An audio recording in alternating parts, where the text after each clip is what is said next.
এয়া বাৰু কি হ'ব পাৰে কওকচোন? দেখিবলৈ একদম গাখীৰৰ পৰা প্ৰস্তুত কৰা পনীৰৰ নিচিনা নহয়নে?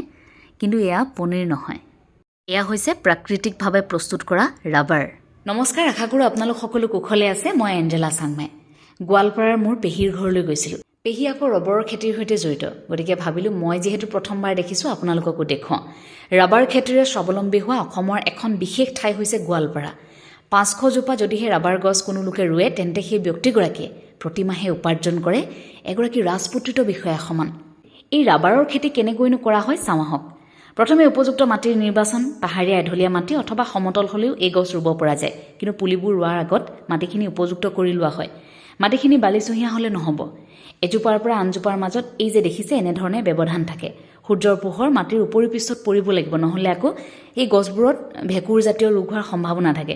এই যে গছবোৰ দেখিছে, এই গছবোৰ 7 বছৰ পাৰ হ'ল, অৰ্থাৎ এজোপা গছক পৰিণত হ'বলৈ প্ৰায় 7 বছৰমান সময়ৰ প্ৰয়োজন হয়।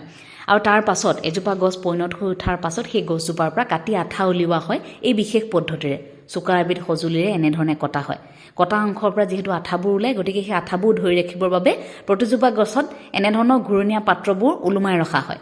তাৰ পাছত প্ৰতিজোপা গছৰ পৰা ওলোৱা সেই আঠাবোৰ জমা কৰা হয়। এজোপা গছৰ পৰা প্ৰায় কেতিয়াবা 1 লিটাৰ, 2 লিটাৰ, 3 লিটাৰ এই ধৰণে প্ৰতিজোপা গছৰ পৰা আঠা ওলায়। তাৰ পাছত সেই আঠাবোৰ জমা কৰা হয়। এই যে চাৰিচুকীয়া বহল অকণমান ডাঙৰ পাত্ৰটো দেখিছে, প্ৰথমে এই পাত্ৰটোত পানী আৰু তাত অকণমান এচিড মিহলোৱা হয়। এচিড পানীখিনিতেই সেই আঠাবোৰ দি দিয়া হয়। কেইটামান ঘণ্টা অপেক্ষা কৰাৰ পাছত সেইবোৰ গোট মাৰিবলৈ আৰম্ভ কৰে। এই যে দেখিছে, একদম দেখিবলৈ পনীৰৰ নিচিনা। আৰু এইখিনি আকৌ গোট মৰা ৰাবাৰখিনি সকলোৱে নি ৰোলিং কৰে। এই মেচিনটো হৈছে ৰোলিং মেচিন। গোৱালপাৰাৰ প্ৰায় অঞ্চলত আপোনালোকে এই ৰোলিং মেচিনটো দেখিবলৈ পাব, কাৰণ ৰবৰ খেতিৰ সৈতে জড়িত হৈ থকা লোকসকলে এই ৰোলিং মেচিনটোৰ জৰিয়তেই সেই গোট মৰা আঠাবোৰ চেপি পানীটো তাৰ পৰা বাহিৰ কৰে।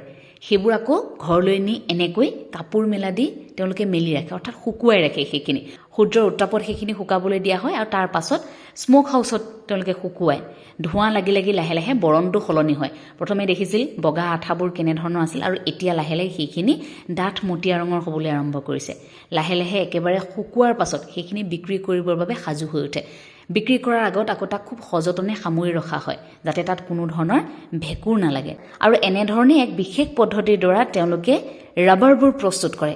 সেইবোৰ খুব সযতনে ঘৰত ৰাখি কেতিয়াবা বজাৰত বা খুচুৰা ব্যৱসায়ী অথবা ৰাবাৰ ক্ৰয় কৰা যিবোৰ প্ৰতিষ্ঠান আছে সেইবোৰক বিক্ৰী কৰে। এনেকৈ বছৰ বছৰ ধৰি জীৱন নিৰ্বাহ কৰি আছে গোৱালপাৰাৰ অধিকাংশ লোকে। এজোপা ৰবৰ গছৰ উৎপাদনকাল প্ৰায় 25ৰ পৰা 40 বছৰ পৰ্যন্ত হয়, অৰ্থাৎ এখন বৈজ্ঞানিকভাৱে স্থাপন কৰা ৰবৰ বাগানে 2টা প্ৰজন্মৰ কাৰণে জীৱিকাৰ উপায় দিয়ে। সম্প্ৰতি সমগ্ৰ বিশ্বত প্ৰায় 12খনমান দেশতহে ৰবৰ খেতি কৰাৰ বাবে উপযোগী বাতাবৰণ আছে। প্ৰাকৃতিক ৰবৰ বা প্ৰাকৃতিক ৰবৰৰ পৰা প্ৰস্তুত কৰা সামগ্ৰীৰ বাবে সমগ্ৰ বিশ্বই আকৌ সেইকেইখন দেশৰ ওপৰতে নিৰ্ভৰ কৰিবলগীয়া হয়। ইয়াৰ ভিতৰতে এখন ভাৰত অন্যতম ৰাষ্ট্ৰ। আৰু উত্তৰ পূৰ্বাঞ্চলৰ ভিতৰত অসমৰ আটাইকেইখন পাৰ্বত্য জিলা যেনে গোৱালপাৰা, কাৰ্বি আংলং, কৰিমগঞ্জ, কোকৰাঝাৰ আদিত কম বেছি পৰিমাণে এই ৰবৰ খেতিৰ বাবে উপযোগী মাটি আছে। কিন্তু এটা কথা, দেখাক দেখি কেইবা হেক্টৰ মাটিত যদি ৰবৰ খেতি কৰি কোনোৱে খুব সহজে ধনী হ'ম বুলি ভাবে, সেই সপোন কিন্তু বাস্তৱ কৰাটো ইমান সহজ নহয়। ভৱিষ্যতৰ অৰ্থনৈতিক লাভালাভৰ কথা আগত ৰাখিহে ৰবৰ খেতি কৰা হয়। গতিকে এই ৰবৰৰ খেতি বা ৰাবাৰ খেতি কৰাৰ আগতে প্ৰয়োজনীয় সকলোখিনি জানি লোৱাটো অত্যন্ত আৱশ্যক। ভাৰতত প্ৰাকৃতিক ৰবৰৰ সন্ধান পোনপ্ৰথমবাৰৰ বাবে অসমৰ মাটিতে পোৱা গৈছিল বুলি বহু লোকে ক'ব খোজে। তথাপি অসমত ৰবৰ খেতিৰ প্ৰচাৰ আৰু প্ৰসাৰ কিন্তু তেনেই পুতৌজনক।